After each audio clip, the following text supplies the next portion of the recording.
Hey guys, welcome to Geekborn, and today is the second episode in the Barely Relevant series, which is essentially like the game 6 Degrees of Kevin Bacon, where each film is connected by an actor or actress.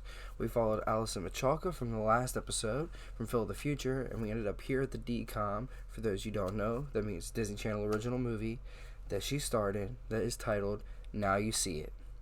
She plays a kid producer on this reality show that's supposed to be for kids, ran by kids, with the help of an adult or supervisor, for each group. And the show is about the world's greatest magician. Of course, turns out that one of her contestants has actual magical powers.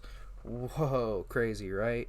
Her character, Allison, she narrates a story in this kind of mockumentary style, or like you're actually there, kind of like she's talking to somebody.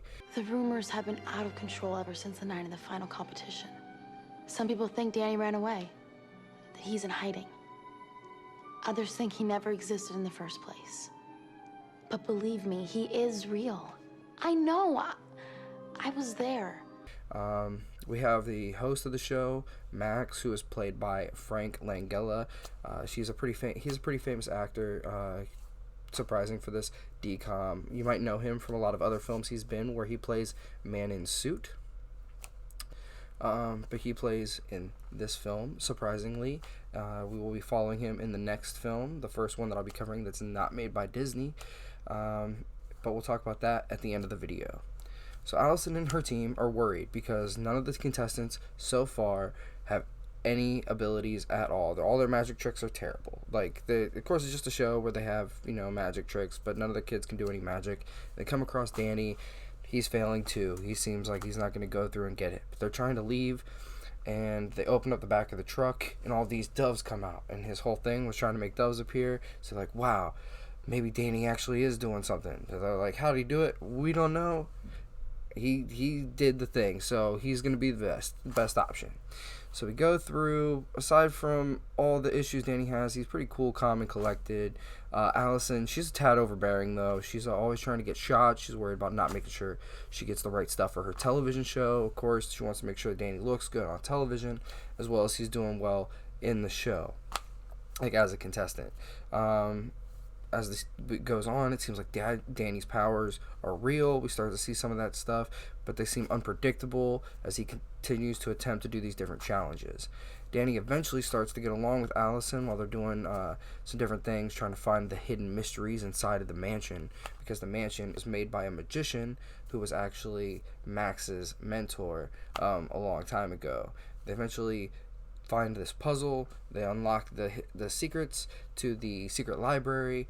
They end up getting there, but almost immediately the well-mannered camera guy goes through, he hits a thing, and they're magicked back into the regular library.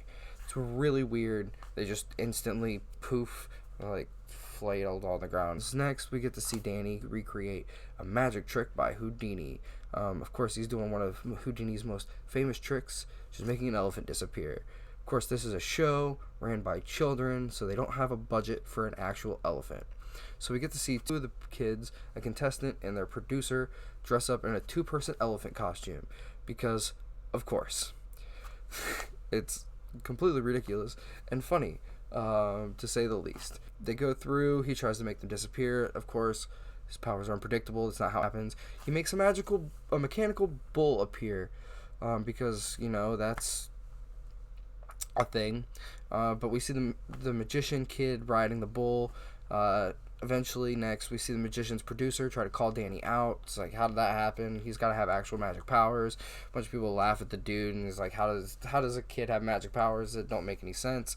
The only things that they say are unable to be explained. One of them says that Donald Trump's hair is unable to be explained at the time. And we're talking about a 2005 Disney movie is making a joke about Donald Trump's hair. I just think it's ridiculous. But Danny admits that he doesn't know how any of this happened. And then he turns to Max. Max, he's a big magician. Turns out he's in the Skeptic Society. He's one of the leaders of the Skeptic Society. And he's going to test to see if Danny has actual powers. Danny sits Allison down, has a conversation with her, tries to tell her about his powers in the past and all his issues that he's had going through with them. But She listens to him. She kind of believes him. They go through. He sits down in front of these panel of skeptics. He ends up levitating, but Max reveals that the chair that Danny's doing it in is a trick chair, and they can make anybody look like they're levitating. So it makes Danny look like a freaking liar and an asshole. Very unfortunate. Allison feels upset and lied to, so she gets angry at Danny and doesn't want to talk to him. But the camera guy goes through, says, hey, we still got to get shots for the show, so let's go through, get the footage that we need done. Before they leave to go get the footage, though, they decide to look at the old footage of Danny and see the trick that he did, and they see that these doves came out of literal thin air. It just showed up out of nowhere. It's ridiculous. So they go through and decide that, well, Danny must have actual powers if he can make things appear out of thin air, like the mechanical bull that they saw come out of thin air. So, explain all that nonsense. She goes through, she tries to find Danny, but he's talking to Max. So she goes through and she hides and records the whole thing. Danny reveals that he has powers, and Max goes through and tells him that he hid his powers because that's why he's a leader of the Skeptic Society, so he can hide everybody's powers, because that's the best way to do it. He's like, I can fool anybody because I'm the leader of the Skeptic Society. I can just explain it away. He goes through, he explains that there's a magician in about one in every generation, and he created the show so he could go through and find said magician. He goes through, and of course, he teaches Danny the magic of using his powers is believing in yourself and believing the powers are real, because this is a Disney film and you cannot forget that. Max gives Danny a ring that's supposed to help him control his powers, but they have a cool little fight with some miniature suits of armor. We see, which is pretty interesting. Max tells Danny that he should go to bed and he needs some rest, but Allison stays to listen to the rest of the conversation, because right after Danny leaves, another person comes in, and it turns out that Max is using the ring to try to take Danny's powers away, and Danny can't take the ring off himself, because that's just how the magic works. So Allison tries to expose Max, but Danny doesn't listen to him. He doesn't believe anything she has to say, because Max understands what it's like to have these magic powers, and he believes anything that Max has to say at this point. Max ruins the tape and sends Allison home, tells her she needs to go get some rest. She's kind of crazy. Allison remembers a detail that was said in the conversation, that the ring was used to kill the mentor of Max, which is unfortunate because she forgot that, apparently, and does some research on the ring and the mentor and finds out that the mentor was wearing the ring, even though Max clearly states in the conversation that he used it to take his mentor's powers. But Allison goes through, she does some research, she finds out that the mentor was wearing the ring when he died. She goes through, and it gives her a reason to go back and save Danny.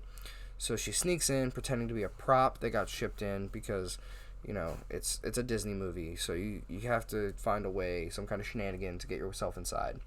She talks to Danny. He doesn't want to listen to her because he still believes in Max, assuming that she's just lying to get to him.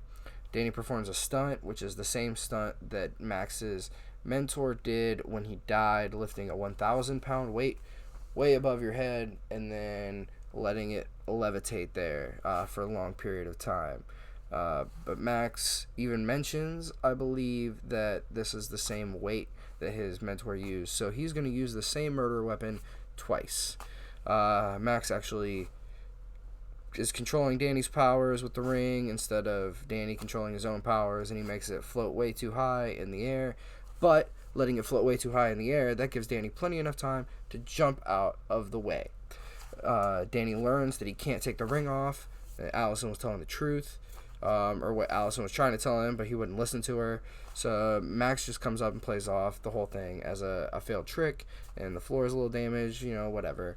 So he urges Danny to do his act. Allison comes up, manages to get the ring off of him. Danny hides the ring.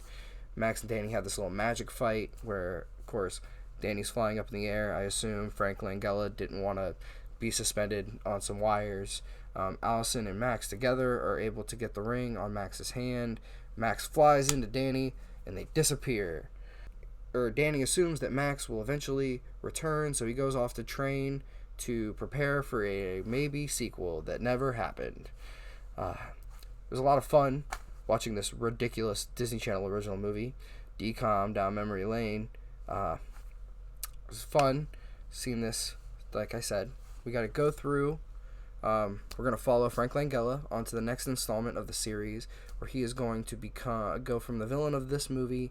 He is going to max out his potential, if I can say so, and be the editor-in-chief over at the Daily Planet in Superman Returns that we'll be covering next week on Barely Relevant. Just remember, some of us are born geeky. You have a good one.